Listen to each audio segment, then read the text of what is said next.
mình nếm luôn.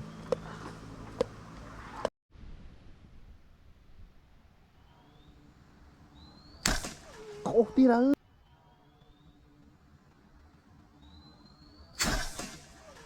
Khổ tí ra ơi.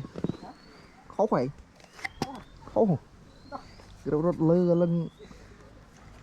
Trong đọc may đó hả? Rồi không? Ok đây. Anh thấy bị khô hả? Anh thấy bị anh mơ đâu mình khi cái đầu rốt lơ bạc lẹt. Chúi ốc ta.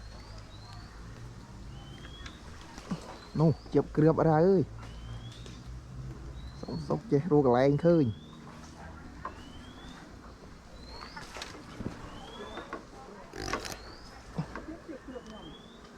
Rồi này. Trời ơi.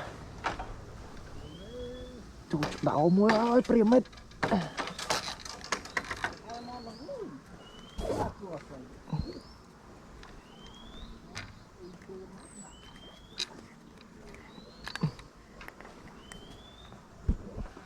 Ui, thùng đấy ta. Ui.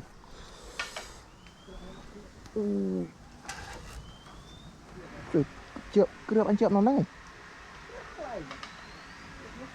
Ai mà lên sai rồi này. Thằng ngon này. Cho anh pra bảy ta thằng thằng ngon này.